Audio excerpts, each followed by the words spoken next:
Air India की flight संख्या AI 171 दुर्घटनाग्रस्त हुई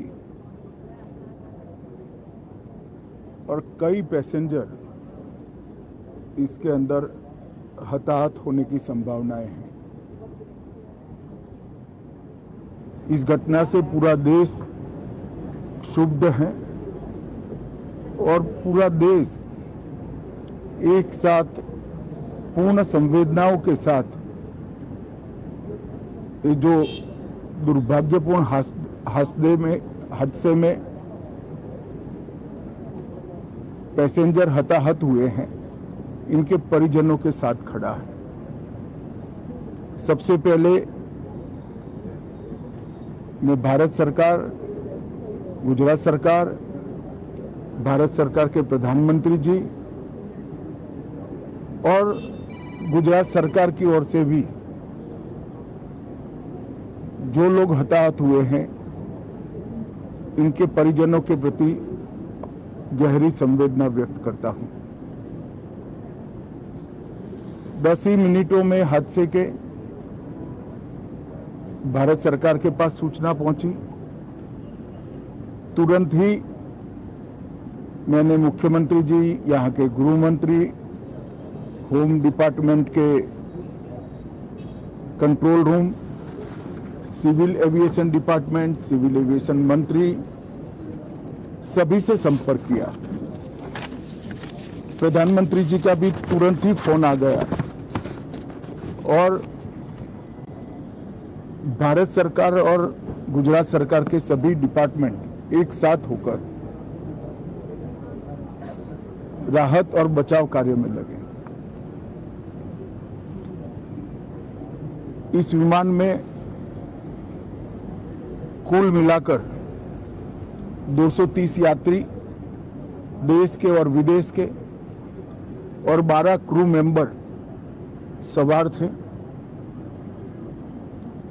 इसमें से एक यात्री का बचने का अच्छा समाचार मिला है, मैं उनको मिलकर आया हूं।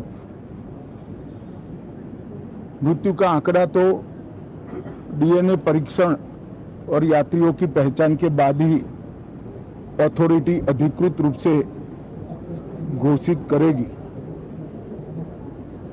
मगर जो यात्री बचा है उसको मैं मिलकर आया। घटना के तुरंत बाद गुजरात सरकार ने बहुत तरह से डिजास्टर मैनेजमेंट की सारी इकाइयों को अलर्ट करते हुए, चाहे हेल्थ डिपार्टमेंट हो, चाहे फायर ब्रिगेड हो, चाहे पुलिस विभाग हो, भारत सरकार की भी CAPF को संपर्क कर सभी ने एक साथ मिलकर राहत और बचाव का कार्य चालू किया। मगर 1.25 लाख लीटर ईंधन जो विमान के अंदर ही था और लगभग गर्मी, तापमान इतना ऊंचा हो गया कि किसी को बचाने की मौका ही नहीं मिला। अब मैं घटना स्थान पर भी जाकर आया हूं। सारे यात्रियों के मृतदेह को बाहर निकालने का काम लगभग समाप्त हो चुका है। जितने यात्रियों के परिजन यहां पहुंच चुके हैं, वो सबका DNA लेने की कार्यवाही भी 2-3 घंटों में समाप्त हो जाएगी।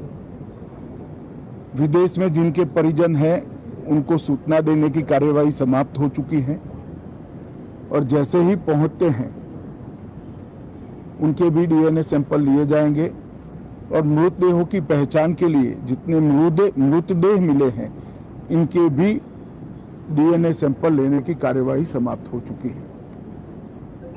गुजरात में ही लगभग 1000 के आसपास DNA टेस्ट करने पड़ेंगे। ये सभी टेस्ट करने की क्षमता गुजरात में विकसित है, तो डीएनए टेस्टिंग के लिए कहीं गुजरात के बाहर जाने की जरूरत नहीं पड़ेगी। गुजरात की एफएसएल और नेशनल फॉरेंसिक साइंस यूनिवर्सिटी दोनों मिलकर कम से कम समय में डीएनए का परीक्षण पूरा करने के बाद परिवारजनों को अपना मृतदेह परिजन का मृतदेह सौंपने का काम करेंगे। उनके रहने की सुविधा, उनकी सांत्वना की सुविधा, जिनको मेडिकल प्रॉब्लम ट्रॉमा के कारण हुए, इनकी मेडिकल की सुविधा, ये सारी व्यवस्था बहुत सुचारू रूप से हो चुकी है। अभी रिव्यू मीटिंग में सारी व्यवस्थाओं को हम सब मंत्रियों ने साथ में मिलकर देखा है।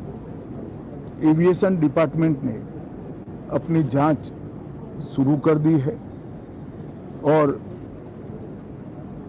जांच तेजी से आगे बढ़े, इसके लिए भी एविएशन मंत्री जी ने सूचनाएं दी है। मैं फिर से एक बार राहत काम में जिन जिन एजेंसियों ने त्वरा के साथ बचाव और राहत का काम किया, वो सभी का धन्यवाद करना चाहता हूं। और फिर से एक बार जिन्होंने अपने परिजनों को गंवाया है, हताहत हुए हैं, वो सभी को मनपूर्वक संवेदनाएं व्यक्त करता हूं। मैं एक बात जरूर कहना चाहता हूं कि ये एक्सीडेंट है, एक्सीडेंट को कोई रोक नहीं सकता, परंतु 365 दिन 24 घंटा इस तरह की घटना के लिए प्रशासन का जो अलर्टनेस है, उसकी कसौटी उसी वक्त होती है जब ऐसी घटनाएं होती है।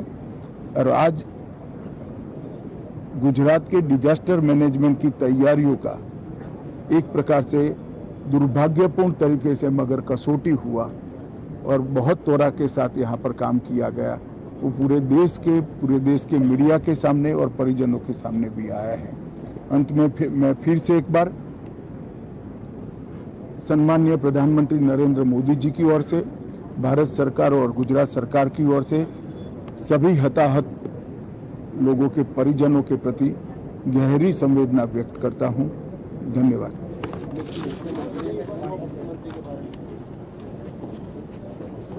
बाद